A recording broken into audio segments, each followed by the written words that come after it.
Hey, welcome to the podcast, everybody. Thanks for joining me. Appreciate it. Well, we made it through without a stock market crash.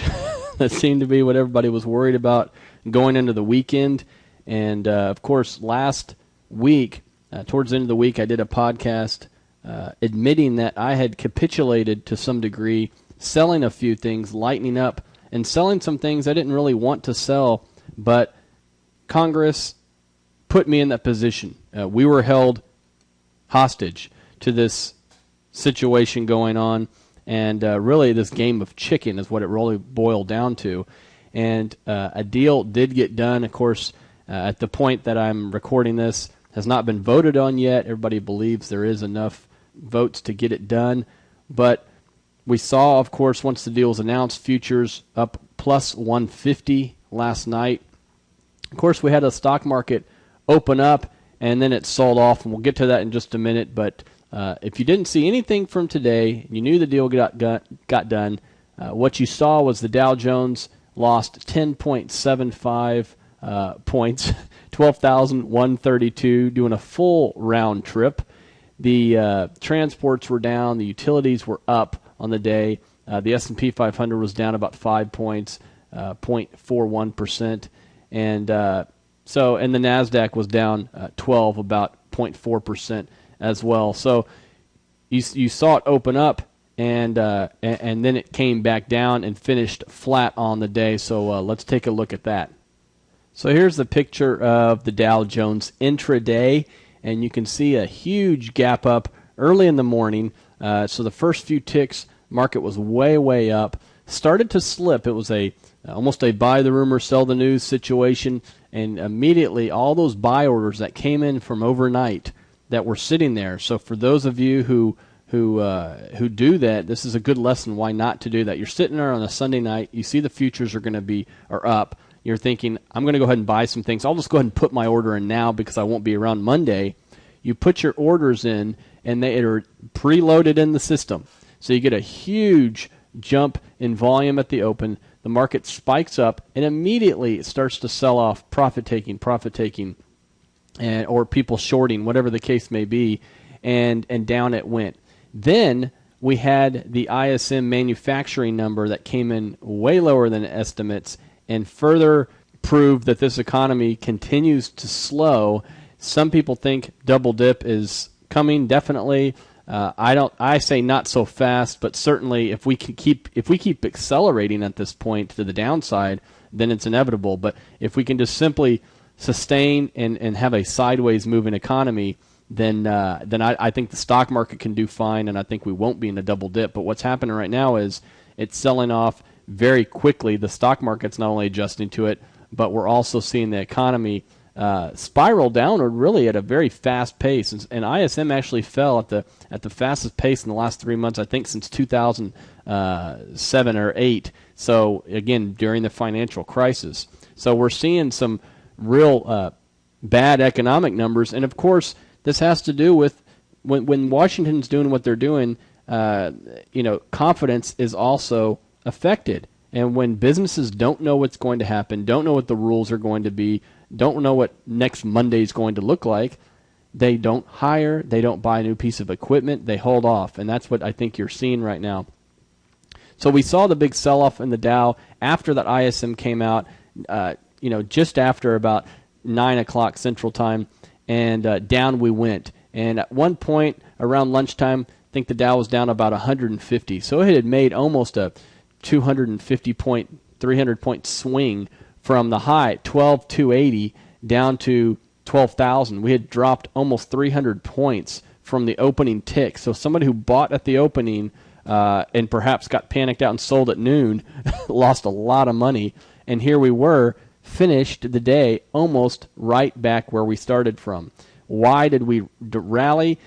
It was more of, I think, whoever had made that early morning profit, some of those people covering those shorts. But as it started to look like perhaps this deal was going to pass, then I think the stock market was okay. Because remember, early mid-morning, there were some rumors that there was some stuff in there that perhaps wasn't as business friendly, some tax hikes and so forth that could kick in. So that got people talking, and we took a third leg down. The first leg down was this morning when there was some profit taking of the early morning jump. Then we had the ISM manufacturing number. That was a second leg down. The third leg down, I think, was when there was fear that perhaps this wasn't quite the deal that everybody had signed up for, or I shouldn't say everybody, you and I didn't sign up for it. But what happened was after I think there was some news that there were enough votes there, the market started to trickle back up a little bit, and it started getting real volatile towards the close, and then we ended up almost flat. So a full round trip, and if you're into the day trading thing and you're good at it, congratulations. You probably had a really fun day today. If you're bad at it, you had a miserable day today. But I had told you last week that I had sold some things at the end of the week, built a little cash to hedge myself to some degree because I wasn't going to put my future, anybody else's financial future.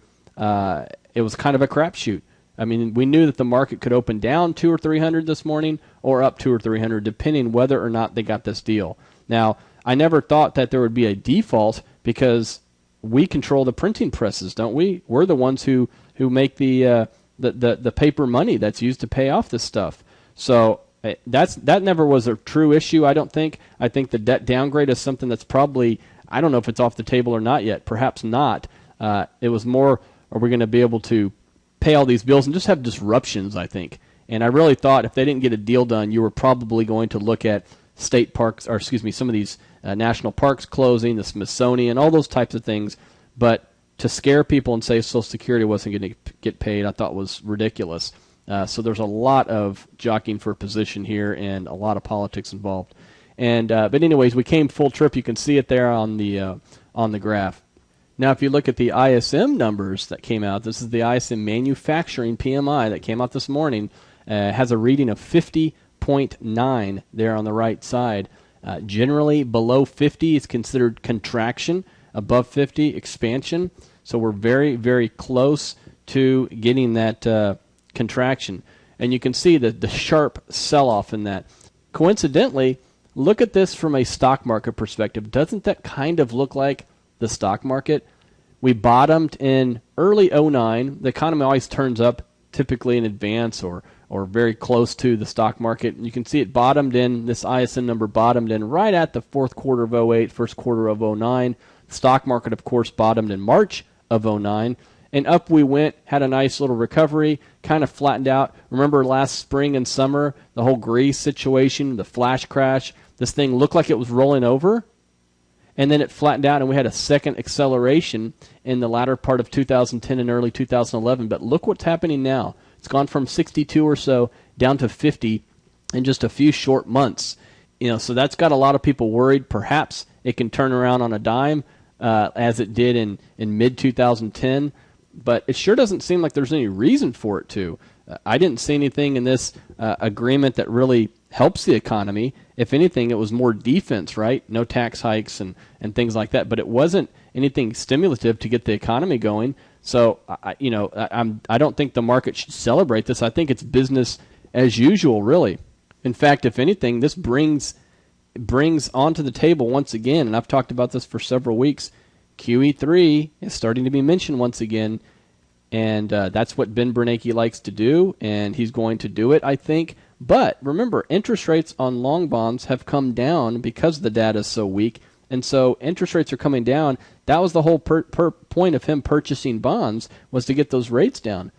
Well, the market's doing it for him, right? They're already doing it for him, so perhaps those interest rates coming down are going to do the work for him. But look, I think he's still going to do something, and the markets will probably celebrate that. If you go back several weeks, remember I said either the economy will start to pick back up again and reaccelerate, which would be good for the markets, or the economy would slow down and the government would step in, because that's what Ben Bernanke knows how to do.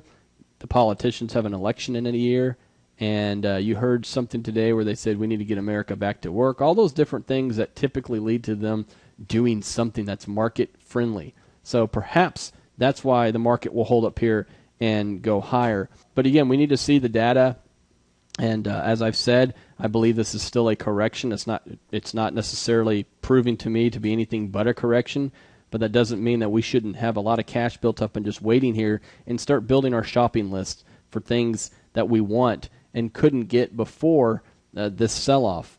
So again, having our future determined by whether something passes or doesn't pass, it's not a fun game right now in this market because of the fact that companies, if they come out with really good earnings and maybe say something like, well, we're a little cautious next quarter, the stocks go down 20%. The companies are great. Some of the companies that I've seen that have been extremely stable over the years are getting just beaten up badly right now. And so it's a very difficult time to invest, and either you can wait and sit on the sidelines and wait for more clarity, or you can take advantage of that volatility, but it's difficult right now. As I've said for weeks, this market is more in a consolidation market than really a rolling over or anything like that. I mean, look, we had a nice run from September of last year all the way up to February of this year, and since then, it's really been moving and gyrating sideways. We've gone from the top of the range to the bottom of the range to the top of the range to the bottom of the range. We're working our way down to the bottom, and so this is the time I think you should be getting your lists ready of things that you really did want. I still like energy stocks. I think you need to be careful of anything too tied to the economy like retailers, but utilities are still working. REITs are still working, depending on what kind that you own, but REITs have been working, and energy that I mentioned is also working as well. So, but these things are going down to the bottom and then they're going up. So once we see some fear, that's the time to buy. And I don't know if we quite saw the fear today or not. Tomorrow will really be a key, because if there's some real strong demand tomorrow and the internals are really good, then perhaps that intraday fear we saw this morning was it for this round. So it's too early to tell, but we're getting closer to the bottom than the top, and I think this is the time we need to start building some shopping lists. Now that we have, assuming this vote gets passed, now we have a little more clarity, right? Earnings season is behind us. The economy's weak, but remember, on Friday, you're going to get this economic data again. And that economic data, the payrolls, can't be good. And so you're going to see some volatility going into that. You just need to ask yourself, do you want to be in front of those numbers or behind it? As I've been saying, I want to kind of play the middle, not too bearish and not too bullish. But if we see some panic, we want to buy that panic. And let me rephrase it. People are scared right now and negative. I just don't know if it's the panic. We saw a little bit of panic, I think, during the Japan earthquake and tsunami situation. I think we saw panic at that point. We saw the VIX really spike up, and we're kind of seeing that now. So what we need to see is that start to roll over. And you saw the VIX come way down today because I think a lot of people bought protection going into the weekend if they weren't selling stocks. And after the stock market opened up okay, they sold that volatility, and so volatility came way down today. But keep an eye on that. So for right now, again, we're getting closer, and I would like to see some fear. I would have preferred, as somebody who's holding a lot of cash, I would have preferred to see the market stay down 150 points and really have some fear built in there, and then that gets us closer to at least a trading bottom. So we're still kind of in no man's land, I think, in the middle here, but we're definitely closer to the bottom than the top.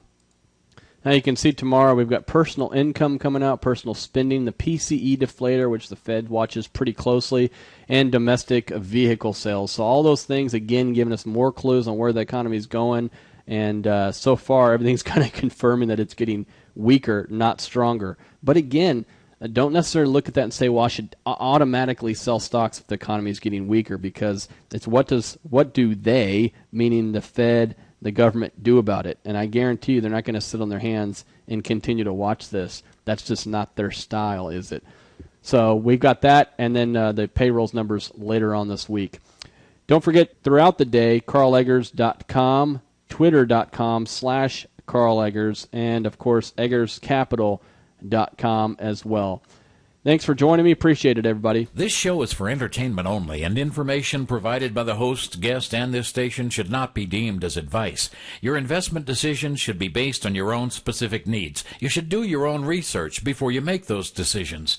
As president and CEO of Eggers Capital Management, Carl Eggers may hold securities mentioned in the show for himself and his clients. Just don't buy or sell anything based on what you get from radio or TV. Use your own judgment. or get yourself a trusted advisor.